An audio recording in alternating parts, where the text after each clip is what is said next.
These are actual fossils taken from this county in Glen Rose. And they are closed clams. They were closed in that catastrophic event because why? They were scared. And the mud was coming. And the limestone was forming. This is another place down by Big Rocks Park. And I've got about 8 or so arrows pointing to those closed clams. They're little domed things. Some of them are still kind of stuck in the matrix. But there they are. You can see them plainly, can you? Okay. This is what a clam does when it dies a natural death. If you could just have an animal die and make a fossil, first off, you really can't. Backyard burials don't make fossils, you know. A fossilization is a very rare thing, really. Sudden death, sudden burial, catastrophic events, sudden pressure, maybe hot water, mineral-rich water. All those things are contributors to fossilization. If you could just die and make a fossil, we ought to have 60 million of these fossils, right? Because they once roamed the U.S. We don't have that. You have bones, but you don't have the fossils. And look at the stratification of everywhere you go on the planet. It's not just Glen Rose. This is in Wyoming.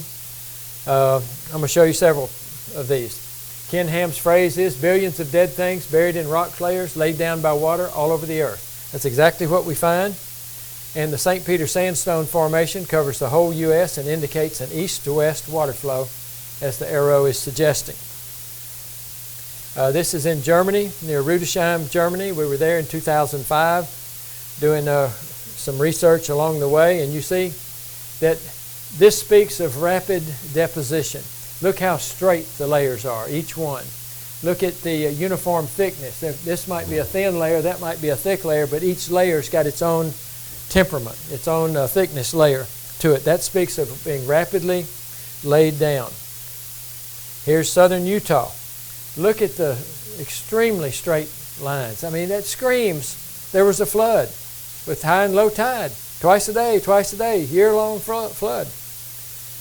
And then you find things like this, a turbidite, really a big boulder, a huge rock, embedded in the midst of all those layers. It had to have been moved there by water.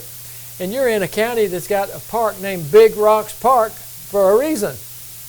Because the 90-degree angle in town, years ago, and I don't know how many years, probably some old-timers could tell us, it might have been in the 1800s and they've died off, I don't know, but there was a big flood, big enough to push these church van-sized rocks down the river and tumble them down, but they couldn't make that hard right turn in town.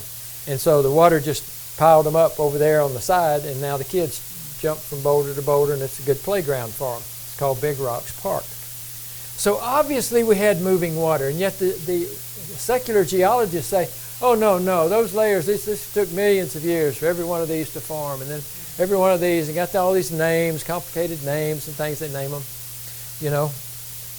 But the evidence is so very strong. And you know this was buried in a mud flow. This is it's called a turbidite. Look at the, right here, top of the screen, this yellow arrow is pointing to how the mud was flowing over this boulder and then it dipped down. Can you envision what, I know it's a still picture, but can you envision how that was captured? And it's a 5 to 10 ton boulder embedded in the flood.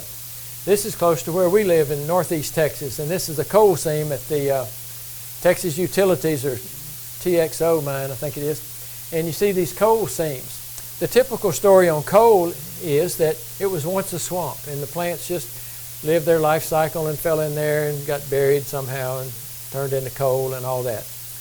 That's not what happened. What happened was a huge force of nature.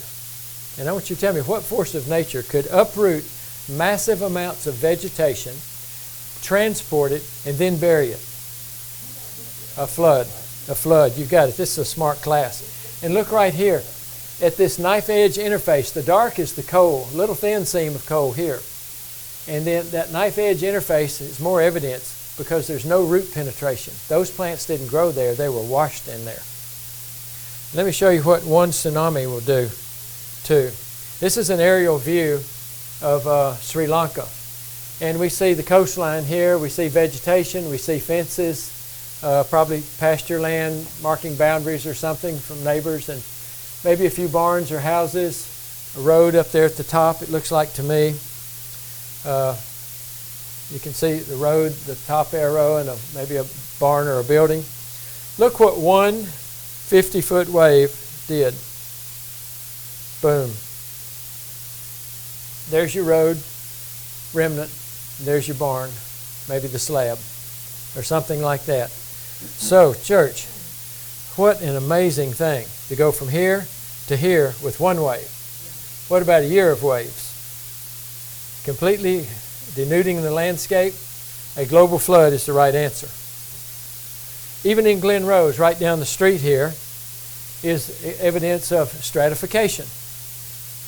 It's right there by the new hotel, maybe the Hampton or one right there. You can see it as you leave town on 67. Look to the left and you'll see it. Here's another one, not a very good quality photograph, but the sun was hitting it